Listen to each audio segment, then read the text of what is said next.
नमस्कार विद्यार्थी मित्रांनो, तुमच्या सर्वांचं सहर्ष स्वागत करतो आपल्या युट्यूब चॅनलमध्ये ज्याचं नाव आहे सेवक मंडलिक अकॅडमी।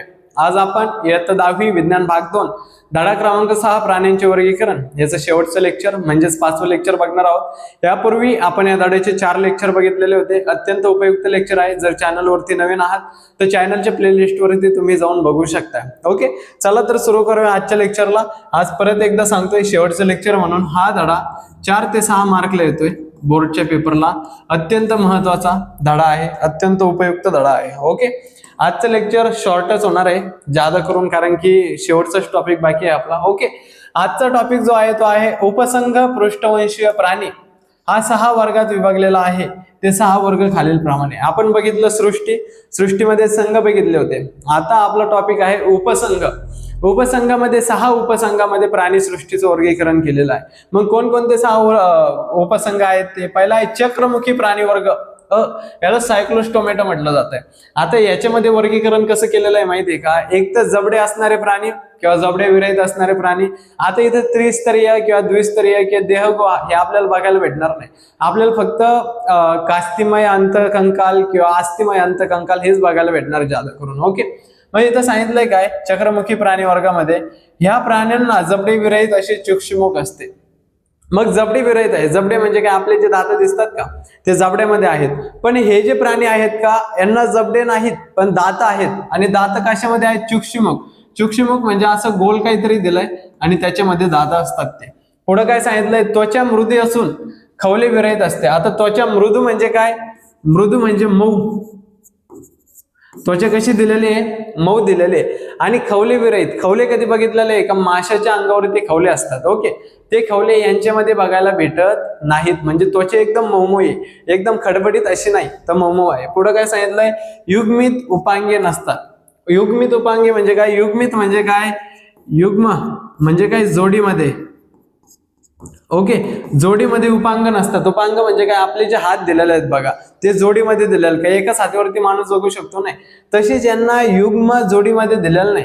म्हणजे यांना हे पर दिलेले आहेत पावण्यासाठी, पण ते जोडीमध्ये नाही। जोडीमध्ये नाही म्हणजे काय? एकाच बाजूला दिले, दुसऱ्या बाजूला दिले नाही। पुढे काय सांगितलंय, अंतकंकाल कास्तिमय असते। आता 2 प्रकार आहे, एक आहे अस्थिमय, एक आहे अस्थिमय आणि दुसरं काय आहे? कास्तिमय। ओके, अस्थिमय आणि कास्तिमय। आता इथं काय आलंय? कास्तिमय। एवढं लक्षात ठेवायचं, कास्तिमय म्हणजे आपल्या कानाला जे हाड दिलेलं आहे तशा प्रकारचं हाड म्हणजे कास्तिमय असतं। आणि अस्थिमय म्हणजे ज्यांचं हाड एकदम मजबूत असतंय, ज्याच्यामध्ये मजबूत हाड बघायला भेटेल त्याला अस्थिमय म्हटलं जातंय। आता पुढे सांगितलं, हे प्राणी बहुतेक बाह्य परजीवी असतात। बाह्य परजीवी म्हणजे काय? परजीवी या शब्दाचा अर्थ असा होतो, दुसऱ्याच्या याच्यावरती जगणारे, म्हणजे दुसऱ्यांचं अन्न खाणार, त्यांच्याकडूनच अन्न घेणार आणि त्यांनाच त्रास करून जाणार। ओके, मग हे बाह्य परजीवी म्हणजे बाहेरून राहतात। ओके, पुढे सांगितलं उदाहरण काय? पेट्रोमायझॉन किंवा मिक्झिन इत्यादी, हे 2 दिलेले आहे। एक हा जो दिलेला आहे पेट्रोमायझॉन आहे आणि हा जो दिलेला आहे हा मिक्झिन दिलेला आहे। ओके, मग याच्यामध्ये काय? चक्षुमुख दिलाय, बिगर जबड्याचा जबडे विरहित आहे, डोळा आहे, त्याच्यानंतर कलारंध्र म्हणजे श्वास घेण्यासाठी असू शकते। हे शरीर दिलेलं आहे पण ते खवले विरहित आहे, मऊ मऊ दिलेलं आहे। आता परत एकदा काय काय सांगितलंय, हे जबडे विरहित आहे म्हणजे दात आहेत पण जबड्यामध्ये ठेवलेले नाहीत। चक्षुमुख असते म्हणजे हे काय म्हणतो आपण त्याला, चघळतात किंवा वढून घेतात। लीच कसे असतात? जळू कसे रक्त पितात तसे पिण्यासाठी असतात। ओके, त्याच्यानंतर त्वचा मृदू म्हणजे मऊ आहे, खवले विरहित म्हणजे मऊमच त्वचा दिलेलं आहे। युग्मित उपांगे नाही म्हणजे पर दिलेलं नाही जोडीमध्ये। पुढे सांगितलंय अंतकंकाल कास्तिमय म्हणजे आतलं जे हाडूक आहे ते कास्तिमय म्हणजे असं कानाचं जे हाड लागतंय का, कानाला हात लावून बघा त्या प्रकारचं आहे। पुढे काय सांगितलेलं, यांची उदाहरणे पेट्रोमायझॉन आणि काय दिलेलं आहे? मिक्झिन दिलेलं आहे। अत्यंत सोपं आहे, अवघड असं काय नाही। विज्ञान भाग 2 मध्ये एकदम सोप्या पद्धतीने। दुसरा प्राणी वर्ग आहे मत्स्य। मत्स्य म्हटल्यानंतर सगळे याच्यामध्ये मासेच येणार आहे। ओके, मग इथं काय सांगितलंय, हे प्राणी शीतरक्ती असतात। शीतरक्ती म्हणजे काय? यांचं रक्त असतंय थंड। ओके, थंड रक्ताचे असतात आणि समुद्राच्या पाण्यात किंवा गोड्या पाण्यात आढळणारे जलचर प्राणी आहेत। हे प्राणी थंड रक्ताचे आहेत, समुद्रात पण आढळू शकतात किंवा गोड्या पाण्यात म्हणजे तळ्यामध्ये किंवा नदीमध्ये आहे का नाही, हे त्याच्यामध्ये सुद्धा आढळू शकतात। आणि जलचर आहेत। जलचर म्हणजे पाण्यात राहणारे, पाण्यामध्ये विहार करणारे। भूचर म्हणजे फक्त जमिनीवरती राहणारे आणि उभयचर म्हणजे पाण्यात पण राहतात जमिनीवरती पण राहतात. ओके, पुढे काय सांगितलंय, पाण्याचा प्रतिरोध कमीत कमी होण्यासाठी यांचे शरीर दोन्ही टोकांना निमुळते असते. ज्यावेळेस पाण्यामध्ये जातात, आता जर आपण खोल समुद्रात गेलो तर पाण्याचा प्रवाह जास्त असतो, पण पाण्याचा प्रवाह कमीत कमी होण्यासाठी यांना विरुद्ध दिशेमध्ये जाण्यासाठी पाण्याचा प्रतिरोध कमीत कमी होण्यासाठी यांचे शरीर दोन्ही बाजूला निमुळते असते.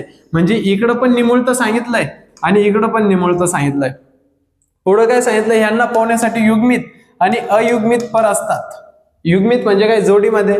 मग आता हे जे दोन पर दिलेले हे जोडीमध्ये दिले, हे जे दोन पर दिले जोडीमध्ये दिलेले आहे म्हणजे युग्मित आहे. पण काही पर असा आहे, हा एकटा पर असा आहे जो जोडीमध्ये दिलाय का, नाही. म्हणजे युग्मित पण अंग असू शकतात किंवा युग्मित पण पर असू शकतात. त्याच्यानंतर पुच्छ पराचा उपयोग पोहत असताना दिशा बदलण्यासाठी होतो. आता पुच्छ पर म्हणजे काय, हा मागची बाजू, शेपटाचा जो भाग आहे ना, शेपूट आहे ना, शेपटाचा जो भाग आहे त्याला पुच्छ म्हटलं जातंय. पुच्छ पर पावण्यासाठी, दिशा देण्यासाठी. पुढे सांगितलं, यांचा बाह्य कंकाल खवल्यांच्या स्वरूपात असते, तर अंतकंकाल कास्तिमय किंवा अस्थिमय असते. आता हे जे बाह्य कंकाल दिलंय याच्यावरती छोट छोटे खवले असतात, म्हणजे यांची त्वचा मृदू नाही. शरीर अस्थिमय पण असू शकते, कास्तिमय पण, म्हणजे नाही का एकदम नाजूक हाडाचं असू शकतंय कानवानी, किंवा एकदम कडक हाडाचं म्हणजे हाताची जे हाडं दिलेले आहेत त्यांच्या हाडावाने असू शकते. पुढे सांगितलंय श्वसन कल्ल्याद्वारे होते. आता इथं काही कल्ले दिलेले आहेत आहे ना, हे कल्ल्याद्वारे यांचं शोषण होतं, ह्या बाजूने पण आहे आणि त्या बाजूने पण आहे. पुढे सांगितलंय उदाहरण काय आहे, राहू, पापलेट, समुद्र घोडा, शार्क किंवा इलेक्ट्रिक रे किंवा स्ट्रिंग रे इत्यादी उदाहरणं दिलेलं आहे. आता हे जे उदाहरण आहे हे आहे स्कॉलिओडॉन नावाचा मासा आहे, त्याचं उदाहरण इथं दिलेलं आहे. परत एकदा मत्स्य प्राणी वर्ग काय सांगितलेला आहे, थंड रक्ताचा आहे, समुद्राच्या पाण्यात किंवा गोड्या पाण्यात आढळतो, हा जलचर आहे म्हणजे पाण्यातच राहतो, पाण्यातच जगणार, पाण्यातच मरणार, पाण्यातच वाढ होणार याची. त्याच्यानंतर परयुग्मित पण असू शकतात, अयुग्मित पण, म्हणजे जोडीमध्ये पण असू शकतात आणि जोडीमध्ये नसू पण शकतात. त्याच्यानंतर पोहत असताना पुच्छपराचा उपयोग दिशा बदलण्यासाठी होतो. मागचा जो पर दिलाय त्याचा उपयोग दिशा बदलण्यासाठी होतो. बाह्य कंकाल असतंय, खवल्यांच्या स्वरूपात असतंय, म्हणजे छोटे खवले असतात. अंतकंकाल कास्तिमय किंवा अस्थिमय, एक तर कानाच्या हाडावानी किंवा हाताच्या हाडावानी असते. याचं श्वसन कसं चालतंय, कल्ल्याच्या द्वारे चालतंय, आहे का नाही. आपण कसे फुफ्फुसाच्या द्वारे श्वास घेतो तसं त्यांचं श्वसन कल्ल्याद्वारे चालतंय. ओके, पुढे काय सांगितलं आपल्याला की उभयचर प्राणी वर्ग. आता हा जो उभयचर प्राणी वर्ग आहे याच्यामध्ये उभयचर म्हणजे काय, दोन्ही पण, हे भूचर पण असतात म्हणजे जमिनीवरती पण असतात, आणि हे जलचर पण असतात म्हणजे कशामध्ये असतात, पाण्यामध्ये, आहे का नाही. ओके, पुढे काय सांगितलं, हे प्राणी त्यांच्या डिंब अवस्थेमध्ये फक्त पाण्यात राहतात आणि जलीय श्वसन करतात. तर प्रौढावस्थेमध्ये ते पाण्यात आणि जमिनीवर राहू शकतात आणि जलीय व वायू श्वसन करतात, म्हणून यांना उभयचर प्राणी म्हणतात. आता हे डिंब अवस्था, डिंब म्हणजे काय, ज्यावेळेस छोटे असतील किंवा अंडेत असतील किंवा आईच्या पोटामध्ये असतील त्यावेळेस हे फक्त पाण्यात राहतात, पाण्यामध्येच वाढ होते, पाण्यामध्ये श्वसन करू शकतात. पण ज्यावेळेस हे प्रौढ होतात म्हणजे ज्यावेळेस मोठे होतात, ऍडल्ट होतात, त्यावेळेस ते पाण्यात पण राहू शकतात, जमिनीवरती पण राहू शकतात, पाण्यात पण श्वास घेऊ शकतात आणि जलीय म्हणजे वायू श्वसन पण करू शकतात, म्हणून यांना उभयचर, दोन्हीकडे पण राहणार आहे. लहानपणी पाण्यात राहतात, मोठं झाल्यानंतर जमिनीवरती पण आणि पाण्यात पण. ओके, पुढे काय सांगितलंय, उपांगांच्या 2 जोड्या असतात आणि अंगुलींना नखे नसतात. उपांग म्हणजे काय, आता हे जर बेंडकी पाहिले आपण, बेडूक, तर याला 2 उपांग आहे, पलीकड पण एक पाय, अलीकड पण एक पाय, पुढे पण 2 पाय आहेत, आहे का नाही, जोडीमध्ये. पण इथं असं सांगितलंय उपांगांच्या 2 जोड्या असतात पण अंगुलींना नख नसतात. अंगुली म्हणजे काय, उंगली म्हटलंय, म्हणजे यांना बोट जे दिलेले आहे त्यांना नख नसतात. इथं दाखवलं नाही बघा, बोटांना नख दिलेले नाहीत. पुढे काय सांगितलंय, बाह्य कंकाल नसते, बाहेरून त्यांना बाहेरचा हाडाचा साबळा नसतोय. त्वचा बहुतेक मृदू असून, त्वचा कशी असते, मृदू म्हणजे काय, मऊ गुळगुळीत. श्वसनासाठी नेहमी ओलसर ठेवली जाते. आता त्वचा कशासाठी, श्वसनासाठी. श्वसन त्वचेद्वारे नाही होत, नाकपुड्याद्वारे होत आहे, पण त्वचा वल्ली ठेवली जाते श्वसनासाठी. ओके, पुढे काय सांगितलेलं आहे, बाह्य कर्ण नसतो, म्हणजे बाहेरून कान नसतात पण कर्णपटल असतो. आतमध्ये जे आपला जो पडदा असतो का कानाचा, तो जो पार्ट आहे यांना तो कर्णपटल असतो, पण बाह्य कर्ण नसतो, बाहेरून यांचे कान दिसत नाहीत, यांचे मान नसते. आता जर बघितलं तर इथं मान दिलेली नाही, डायरेक्ट मुंडका दिलाय आणि डायरेक्ट धड दिलेला आहे. ओके, पुढे काय सांगितलंय, यांचे डोळे बटबटीत असून त्यांना पापण्या असतात. डोळे कसे आहेत एकदम बटबटीत म्हणजे मोठमोठाले, आणि डोळ्यांना कशा दिलेलं आहे, पापण्या दिलेलं आहे. आणि यांची उदाहरणं काय, बेडूक आहे, तोड आहे, सॅलमँडर इत्यादी. आता हा तोड जादा करून राजस्थान म्हणजे नाही का आपण म्हणतो उष्ण हवेत राहतो, वाळवंटाच्या ठिकाणी राहतो. बेडूक पाण्यात पण राहू शकतो आणि जमिनीवरती पण राहू शकतो. परत एकदा उभयचर प्राणी वर्ग, भूचर पण असतात, जलचर पण असतात. हे छोटे असताना पाण्यात राहतात, फक्त पाण्यात श्वसन करतात. मोठे झाल्यानंतर पाण्यात पण राहू शकतात, जमिनीवरती पण राहू शकतात, जलीय श्वसन पण करू शकतात, वायू श्वसन पण करू शकतात. उपंगांच्या 2-2 जोड्या असतात. बोटांना नख नसतात, बाह्य कंकाल नसतंय, आणि त्वचा बहुतेक मृदू म्हणजे कशी एकदम मऊ असते, आणि खवले नसतात, खवले असतात. पुढे सांगितलंय, आणि त्वचा श्वसनासाठी ओलसर ठेवली जाते, म्हणजे ओली ठेवली जाते, त्याच्याशिवाय त्यांना श्वास घेता येत नाही. बाह्य कर्ण नसतो, म्हणजे बाहेरून कान दिसत नाही, पण आतमध्ये पडद्यावानी जे असतं ते असतंय. पुढे सांगितलंय, डोळे बटबटीत असते, मान नसते, आणि त्यांना पापण्या पण असतात. उदाहरणं पण दिलेलं, 2-2 उदाहरणं पाठ करून ठेवायचे, अत्यंत महत्वाचे. ओके. सरीसृप प्राणी वर्ग. सरीसृप म्हणजे काय, सापवणे असू शकतोय तो. प्राणी उत्क्रांती क्रमानुसार, ज्यावेळेस आपण प्राण्यांची उत्क्रांती बघतो त्यावेळेस प्राणी उत्क्रांती क्रमानुसार म्हणजे प्राण्यांची वाढ होत असताना पूर्णपणे भूचर होऊन सरपटणारे पहिले प्राणी. आता सरपटणारे पहिले प्राणी कोण आहेत, तर सरीसृप प्राणी वर्ग आहे. त्याच्यामध्ये काय, हे शीतरक्ती असतात. पुढे सांगितलं शीतरक्ती म्हणजे काय, थंड रक्ताचे असतात. रक्त कसं सांगितलंय, थंड. शरीर उचलले जात नाही, त्यांचं शरीर मागून उचललं जात नाही, पुढून उचललं जात आहे, पण मागून उचललं जात नाही, मागून शरीर जड असतं, म्हणून ते जमिनीवर सरपटताना दिसतात. आता हे सरडा असतो किंवा पाल असते, जमिनीवरती काय दिसतात, आपल्याला फरफटताना दिसतात किंवा भिंतीवरती. पुढे सांगितलंय, त्यांची त्वचा कोरडी असून खवलेयुक्त असते. आता त्वचा ही कोरडी आहे, मागच्या याच्यामध्ये त्वचा कोरडी नव्हती, पण याच्यामध्ये त्वचा कोरडी पण आहे आणि खवलेयुक्त पण आहे, म्हणजे खवले दिलेले आहे. पुढे सांगितलंय, शिर आणि धड यांच्यामध्ये मान असते. आता हे जे शिर दिलेलं आहे म्हणजे डोकं, आणि हे जे धड दिलेलं आहे यांच्यामध्ये काय दिलेलं आहे, मानेचा साचा दिलाय. पुढे सांगितलंय, बाह्य कर्ण नसतो, बाहेरून कान नसतात, आणि अंगुलींना नखे असतात. म्हणजे हे जे छोटं आहे का, याला नख असतात सांगितलेलं आहे ना, बोटांना नख असतात. उदाहरण काय दिलेलं आहे, कासव, पाले, साप आहे, सरडा आहे, सुसर आहे किंवा इत्यादी. पण सापाला कुठं उठता येते किंवा पाय येतो. ओके, बरोबर आहे ना. सरीसृप प्राणी वर्गामध्ये हा भूचर होऊन सरपटणारा पहिला प्राणी आहे. हे शीतरक्ती असतात, थंड रक्त असतं यांचं, म्हणजे ते तेवढेच काय म्हणतो विभागापुरतं मर्यादित असते. शरीर उचललं जात नाही म्हणून ते जमिनीवरती सरपटताना दिसत आहेत. त्वचा कोरडी असते, खवलेयुक्त असते, धड आणि शिर यांच्यामध्ये मान असते, बाह्य कर्ण नसतो, बाहेरून कान नसतोय, आणि बोटांना नखे असतात.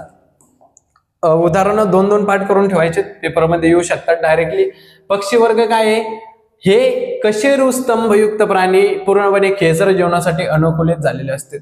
आता कशेरू स्तंभ म्हणजे काय, सगळ्याला माहिती आहे, मनका सगळ्यामध्ये असतो, प्राणी असो नाही तर पक्षी असो, सगळ्यामध्ये मनका असतो म्हणजे असतो. आता मणक्याला जी आपण शिरा म्हणतो का, मणक्याच्या शिरा, त्याला नर कॉर्ड म्हटलं जात आहे. आता नर कॉर्डला मराठीत काय म्हणतात ते माझ्या लक्षातून गेलं, पण तुम्ही कमेंटमध्ये सांगू शकतात नर कॉर्ड म्हणजे काय. ओके, मग हे कशेरू स्तंभयुक्त म्हणजे काय, जे मणक्याचा जो सापळा असतो का, त्याच्यापासून हे प्राणी पूर्णपणे खेचर जीवनासाठी म्हणजे पूर्णपणे दुसऱ्यावरती अवलंबून असतात, खेचर जीवन जगण्यासाठी अनुकूलित झालेले असतात. ओके, पुढे सांगितलं, हे प्राणी उष्ण रक्ती असतात. उष्ण रक्ती म्हणजे काय, शरीराचे तापमान स्थिर राखू शकतात, थंडी आली थंड राहू शकतात, गरमी आली गरम राहू शकतात, पावसाळा आला दोन्ही पण मेंटेन ठेवू शकतात, त्यांना उष्ण रक्ती म्हटलं जात आहे. हवेत उडताना हवेचा प्रतिरोध कमी करण्यासाठी यांचे शरीर दोन्ही टोकांना निमुळते असते. आता हवेचा प्रतिरोध करण्यासाठी दोन्ही टोकांना निमुळतं म्हणजे काय, इकडून पण तोंड छोटा आणि इकडून पण शेपूट काय छोटा असतं, एवढं लक्षात ठेवायचं. पंख छोटे दिलेले आहेत. अग्र उपांगे पंखामध्ये परिवर्तित झालेले असतात. बाहेरचं जे उपांग दिलेलं आहे ते कशामध्ये परिवर्तित झालेलं आहे, पंखामध्ये. अंगुली खवल्यांनी आच्छादित असून त्यांना नखे असतात. आता हे जे बोट आहे, अंगुली म्हणजे उंगली, यांना खवले दिलेले आहेत पण त्याच्यामध्ये नख असतात म्हणजे असतातच. बाह्य कंकाल पिसांच्या स्वरूपात असतो. आता हा जो बाह्य कंकाल आहे ना, पिसांच्या म्हणजे पंखांच्या स्वरूपात असतोय. पुढे सांगितलंय, शिर आणि धड्यांच्या मध्ये मान असते, आहे मान. पुढे काय सांगितलंय, जबड्यांचे रूपांतर स्वच्छ झालेले असते, यांना दात नसतात, हे चोचीने खातात. आणि उदाहरणं काय, मोर आहे, पोपट आहे, कबूतर आहे, बदक आहे, पिंगविणी इत्यादी. परत एकदा, पक्षी वर्ग काय हा कशेरू स्तंभयुक्त आहे, म्हणजे यांच्या ज्या नर कॉर्ड आहे का नाही, मणक्याच्या शिरा, त्या प्रेझेंट आहेत म्हणजे हयात आहेत, आणि हे खेचर जीवनासाठी म्हणजे हे पूर्णपणे जीवन जगण्यासाठी अनुकूलित झालेले आहेत. उष्ण रक्ती असतात, तापमान मेंटेन करू शकतात त्याच्या अंगामधलं म्हणजे शरीरामधलं. हवेत उडताना दोन्ही बाजूला शरीर निमुळतंय, हवेचा प्रतिरोध करण्यासाठी अग्र उपांग असतात.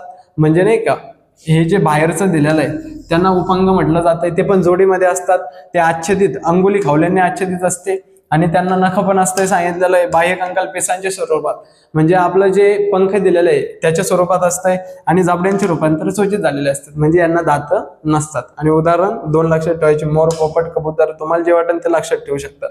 आणि आपल्या आजच्या लेक्चरचा शेवटचा टॉपिक, या धड्याचा शेवटचा टॉपिक कोणता आहे? सस्तन प्राणी वर्ग. आता हा जो सस्तन प्राणी वर्ग आहे का, इथं असं सांगितलंय दूध स्रावणारे ग्रंथी असणे हा सस्तनी प्राण्यांचा विशिष्ट गुणधर्म आहे.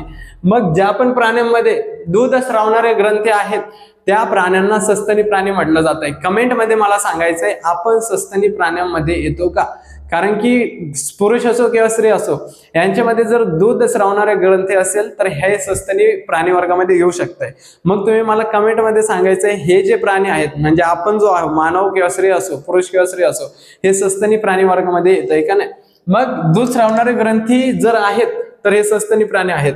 हे प्राणी उष्ण रक्ती असतात म्हणजे शरीराचं तापमान मेंटेन करू शकतात. म्हणजे ऊन आला तर शरीर गार करू शकतात किंवा थंडी आली तर शरीर गरम ठेवू शकतात. शरीराचं तापमान मेंटेन करू शकतात. डोके, मान, धड व शेपूट हे शरीराचे भाग असतात. डोकं पण आहे, ओके, मान पण आहे, हे अख्खं धड पण आहे आणि हे शेपूट पण सांगितलेलं आहे. अंगुलींना नखे, नखर, खोर इत्यादी असतात. आता माणसं असेल तर नख असतात. त्याच्यानंतर जर बैल किंवा गाय असेल तर नखर असतात आणि जर उंट असेल तर खुर असतात. पुढे काय सांगितलं? बाह्य कंकाल केसांच्या किंवा लोकरीच्या स्वरूपात असते. बाहेरचं जे कंकाल दिलेलं आहे म्हणजे बाहेरचा जो सापळा दिलेला आहे, बाह्यांचं जे हाड दिलेलं आहे ते कशाच्या स्वरूपात असतंय सांगितलंय आपल्याला? केसांच्या किंवा लोकरीच्या. एक तर केस असू शकतात किंवा लोकर असू शकते जशी मेंढ्यामध्ये असते. आणि उदाहरण काय? मानव, कंगारू, डॉल्फिन, वटवाघूळ इतकं दिलेलं आहे. आपल्याला आहे का केस आहेत का? बरोबर आहे. ओके, मग परत एकदा सस्तन प्राणी वर्ग म्हणजे काय? दूध स्रावणारे ग्रंथी यांच्यामध्ये असतात ते सस्तन प्राणी वर्ग आहे. पुढे काय सांगितलेलं? हे प्राणी उष्ण रक्ती म्हणजे तापमान मेंटेन ठेवू शकतात शरीराचं. डोके, मान, धड व शेपूट हे त्यांच्या शरीरामध्ये असतात. म्हणजे बोटांना नख असतात किंवा नखर खुर पण असू शकतात काही काही मध्ये. बाह्य कंकाल केसांच्या किंवा लोकरीच्या स्वरूपात असते, यालाच फर म्हटलं जातंय. आणि यांची उदाहरणं काय? मानव, कंगारू किंवा डॉल्फिन किंवा वटवाघूळ. आता आतापर्यंत जे पण झालंय त्यामध्ये सगळ्यांनी 2-2 उदाहरणं लक्षात ठेवणं गरजेचं आहे.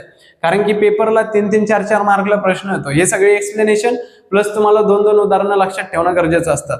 ओके, चला तर आजच्या लेक्चरमध्ये इथंच थांबूया. अशा प्रकारे तुमचा हा धडा 5व्या लेक्चरमध्ये संपलेला आहे. उद्याच्या लेक्चरमध्ये आपण 7वा धडा घेऊन येणार आहोत. ओके, चला आजच्या लेक्चरमध्ये थांबूया. जर चॅनलवरती नवीन आहात तर चॅनलला सबस्क्राईब करा, लाईक करा आणि तुमच्या मित्रांपर्यंत शेअर करा. धन्यवाद.